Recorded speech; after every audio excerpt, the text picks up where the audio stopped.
So welcome to Verbatim 201, or how to delete your analytics. I will be explaining some, Mac tricks and computer things that I've learned through the years and that I think are quite useful. One of which includes a macro that deletes all your analytics. Yeah, so let's go. This is probably the big draw. This is like, I can teach people how to do this because I figured it out. It was pretty sick. Okay, wait, sorry. Sidebar. So Site Creator is pretty useful. I've heard people actually don't know how to use Site Creator. It's an extension on Google that produces citations for you. And if you have like a specific format that you'd like your citations to be in, you can format it on the Site Creator end to look the way you want it. So the Emory citation is like author last name, year, or full author name, year, dot, quals, dot, title, dot, publication, dot, and so on.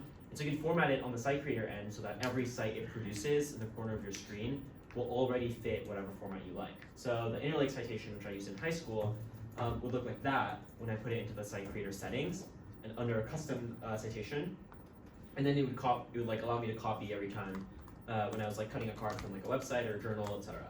So I think it's pretty useful. I think it cuts down how long it takes people to type up their sites.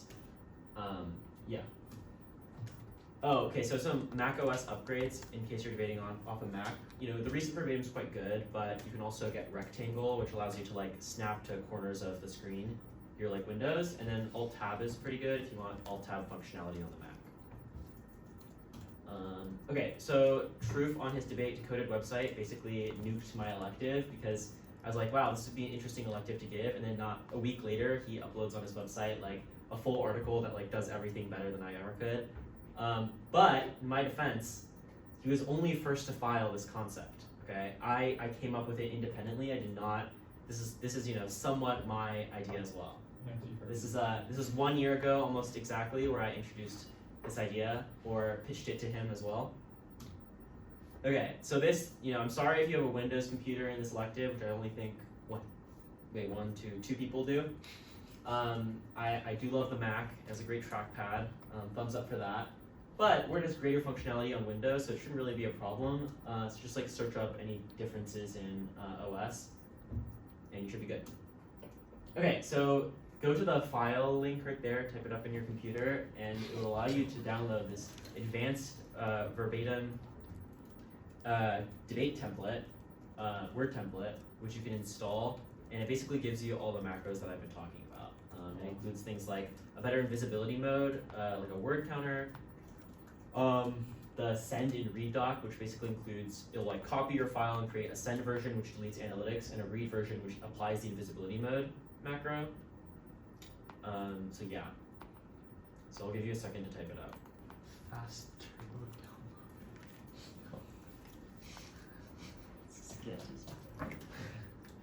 Alright, I have it. It's gonna mess with like Okay, got it. Yes, but you can fix it. Just open the book. Now what we should. Now we wait, okay? Some people are not as fast at typing as you are. Okay, does everyone have the requisite file? The necessary Yes. file? Okay, sick. So now, I just downloaded it. What did I do? you have it in your downloads folder? Download. Yeah, I opened it, yeah. Do not open it. Oh. Close it. Okay, so this is a Word template file. It is not a Word file. So it's a little weird. But it's okay, because we can use it for something. Okay, so now open another, if you're on a Mac, open another Finder window. If you're on Windows, then you got to do something else. You got to get everything search or something. And then search quote debate.dotm quote. So this will find the exact search of debate.dotm files on your computer. And the one you want is the one not under downloads, but the one under library, group, container, whatever, templates. So you want this thing to look like this part. Yeah. Okay, then click templates. It will send you to the templates folder.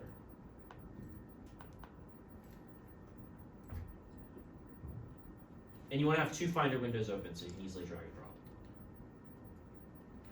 Okay, so at this point, close every Word document you have open. Make sure to save everything just so it doesn't get messed with.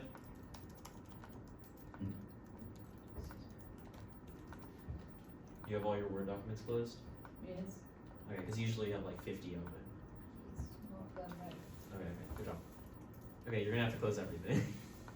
Okay, so yours is where it says all. No, I don't wanna miss maybe random settings right now. It's gonna do this tonight. I need to cook during lunch. Okay. So if you want to do it now, you gotta delete all your open Word docs. So oh shoot, so I have to leave it open. Okay, and then what you want to do is the debate.dotm file that you've downloaded a long time ago when you installed Verbatim here. Throw it in the trash. The original one? The one in the templates folder right now. And then move the one that you just downloaded into the templates folder. Is that the one that's like the The one you just downloaded.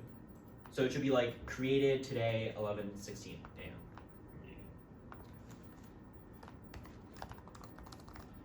Okay, now when you first open this, it's gonna look a little fucked up because Truth likes to do things in Times New Roman, yellow highlighting, weird font, but we can fix that.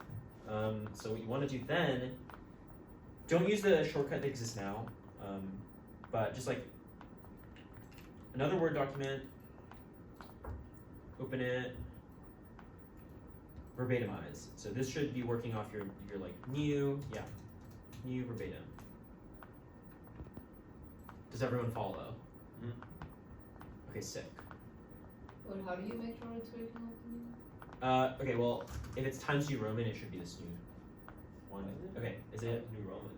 Okay, so I think this is something that people have not really caught on to, or like don't really think about. But Verbatim is like pretty cool, and it automatically syncs the font to whatever font you have as your like standard or like your preferred font. So if you don't mess with the text of Verbatim outside of like emphasizing, underlining, highlighting, then if you send a clean Verbatim document over to someone else, it will sync up to the font of their choice. Does that make sense? Mm-hmm.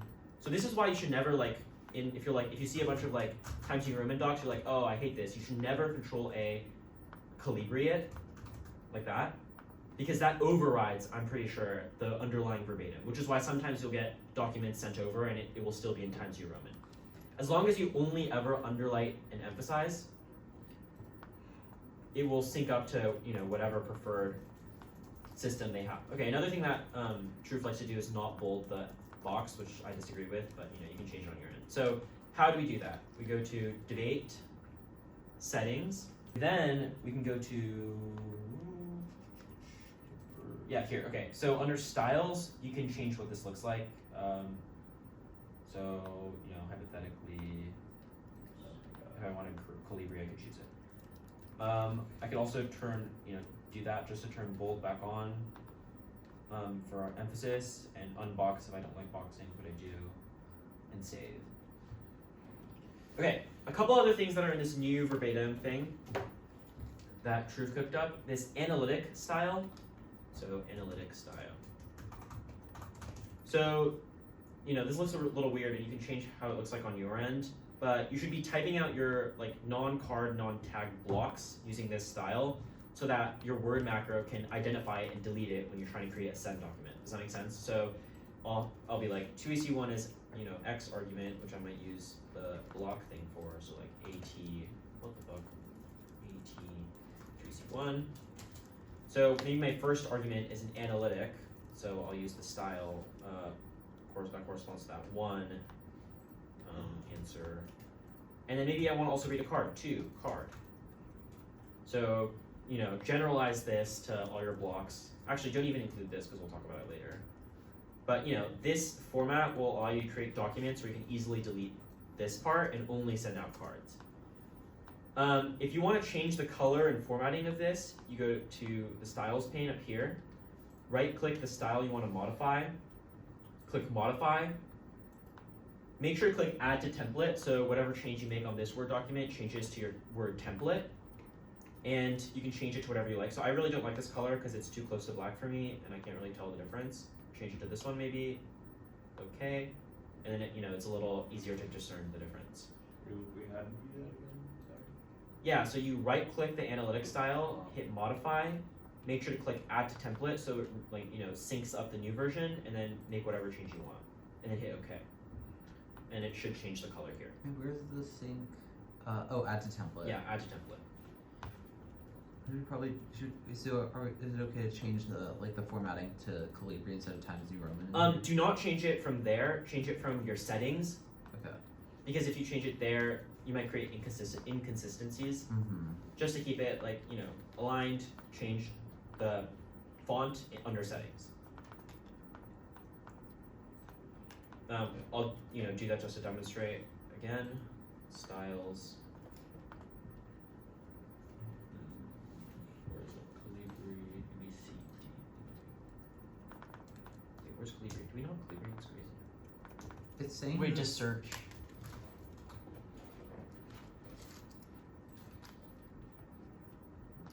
It's telling me the default font is already Calibri. But it doesn't look Calibri. Unless I'm crazy. Did you click save? Yeah, it works for me. Oh, might not. Okay, I can help you at the end of the Okay. session. Yeah. Okay, so a couple things that I think are also underutilized in Verbatim. So the reason I said do not actually number your blocks is because say you have your patents good, front line it's card, so many cards, but you're really not sure if you can finish them all. You're slow to end. There's too many cards, but also a bunch of analytics. You're like, wow, some of these arguments don't apply to this. Analytic. I can't spell. Some of these don't apply. Maybe I don't want to say them. During the debate, you could just go in. So, oops, I don't want to say it right now. So during the debate, I'm okay, I actually don't really need most of these. This card doesn't apply. This card doesn't apply. This analytic doesn't apply, this analytic doesn't apply. And then, right before you send out your document, go to doc, auto number tags, and it'll number 1 through whatever for you. This is also true of if you have, another block and AT2AC2, 1, test, how do I get this? Here. Test. You can also do the other thing where it's denumber tags, denumber, auto number tags, and it'll restart at every block. So 2AC1 answer 1 through 7, 2AC2 1 through 2. Does that make sense? So I would suggest you don't number these on your file. So your big disadd file should not have numbers. It should only have analytics and cards. And then when you're about to send your document, you can number it so it can be customized to what you're comfortable reading in that debate, given how many 2AC answers there are, how fast you are, what cards apply, and so on. Okay, let's demo the other thing. So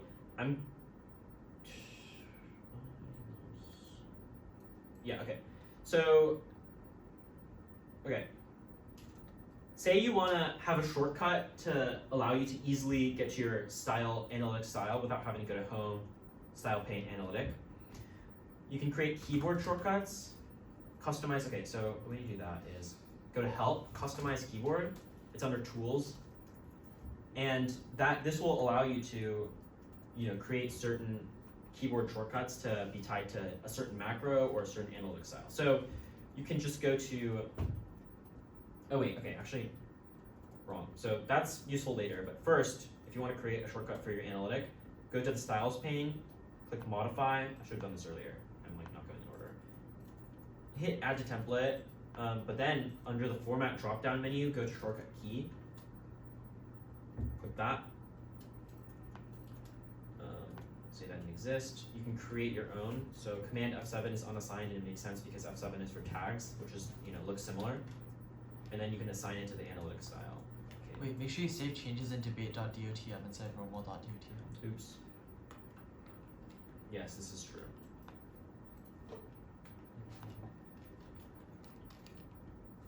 Yeah, good job. Although, it applies under either one, but if you want to keep your normal template clean and don't have debate things with in it, then it's probably good to save it to the debate. This is true. Okay, so then you save. Okay, customized keyboard is useful for specific macros that you want to bind. So say you want to tie the auto number, for example. Then go to debate.dotm because that's the one where it's auto number. Search auto number tags. Oh, it's already a thing. Okay, Command Shift 3. So now if I denumber them, I should be able to re-auto number using Command Shift 3. Command Shift 3. Okay, it doesn't work. What's going on? Oh, it takes a screenshot. Okay.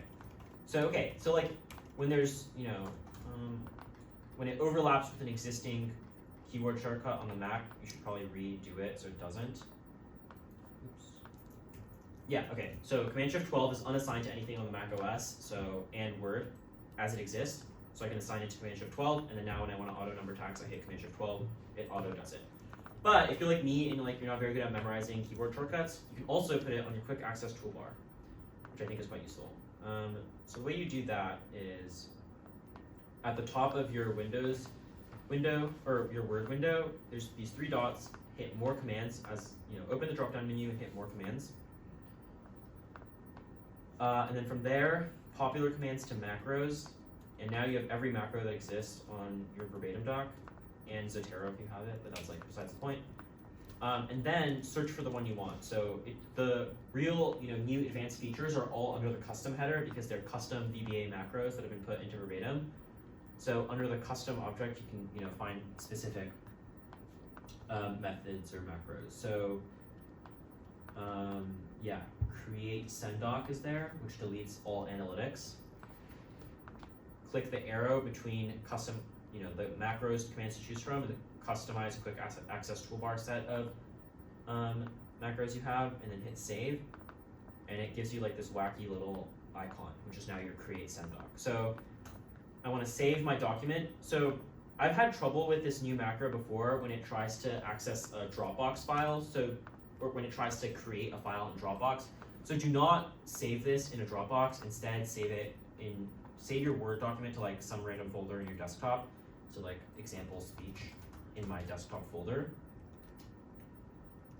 And then if I hit this, it should create send example speech, which deletes my analytics. Yeah, so now in my desktop folder, I have send.examplespeech.doc, which should not include my analytics, and it works. Can you explain that one more time? Sorry. Yeah, so I was just like a warning that if you save your documents to like a Dropbox, so like if you have a Dropbox with your partner and you have a tournaments folder, and under tournaments folder you have a round folder and you save all your documents there, if you try to create a senddoc from there, it will frequently give you errors because Word macros sometimes do not have like the permissions necessary to create files in Dropbox. Does that make sense? So then it'll give you an error instead of creating the file. The quick, easy solution to that is to save your files into your desktop or some local file on your computer, folder on your computer, and then apply the macro on that file so it gets saved to a new document on your computer. It doesn't have to mess with online servers or whatever. There is a fix to this which allows you to create things, or allows you to create read documents off your Dropbox, and I will get to that if we have time. But the very general fix is always save local and then upload later. Because usually you're not in a situation where you're editing each other's files right away either, so I think it's like fine. Okay. Yeah. We talked about that. Okay, so we can also get into like specific macros, other macros you can make.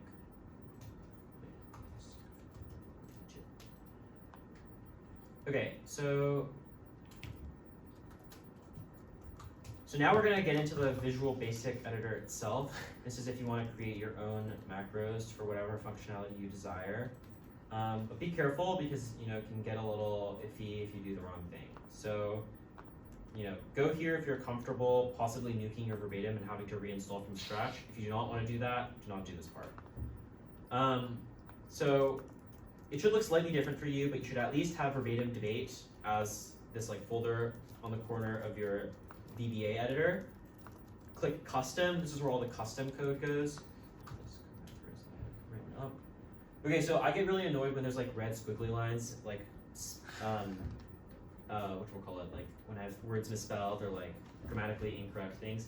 And okay, this is like, okay, sidebar, this is actually not my fault, okay? Like some of these like authors are typing in like British or Australian English, they type their shit weird, or like they're using grammatically incorrect sentences, sentence structure, or whatever. But like say you want to turn that off, you can like make your own one. I use ChatGPT because I'm not VBA fluent, So you just be like, ChatGPT, can you create a verbatim or a word macro that turns off autocorrect and grammar check?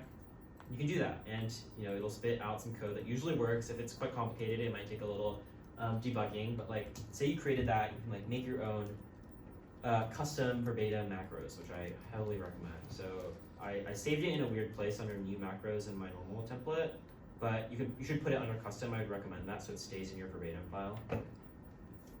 And then say I want to apply it, I can go to the same thing we were talking about earlier for using the send doc, more commands, and then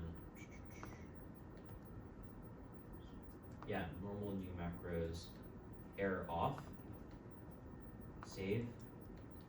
And then now the second little thing here is to turn off errors. But okay, so the gist of it is you can install this like new verbatim thing. It's like really cool. You can do a lot of things with it. One last fix. So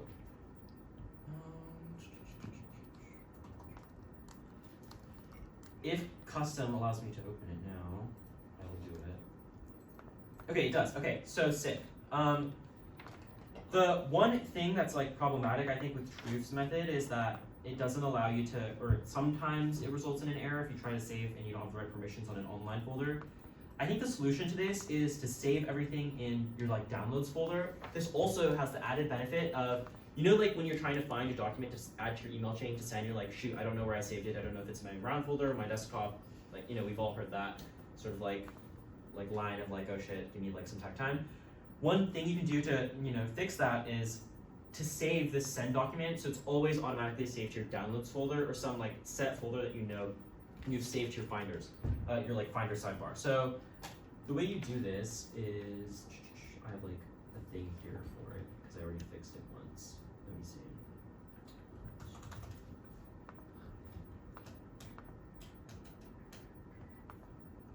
see. Okay, so there's a couple of steps we have to do, but I think it's worth it.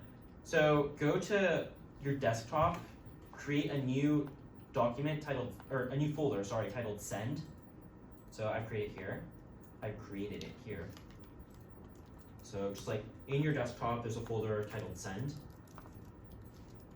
It's a little weird, but you're just gonna try to copy the file path so your computer it's basically the computer address for where your folder is.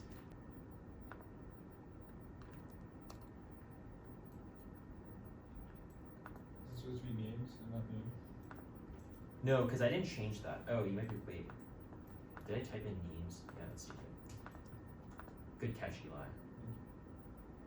Okay, stop it, Google. Okay, yeah, this should work. And then, okay, now it will always save to the send doc. Wow, good catch, okay. I totally mistyped that. Does that make sense? So now instead of saving to, random folder that I had saved this file in on Dropbox, it'll always create the new document on this random folder on my desktop. This should also cut down on the time it takes for this macro to execute because it's taking less steps in it. Just can automatically save it to this one folder instead of calling the other folder a bunch of times. Okay, any other questions? That's sort of the gist of that.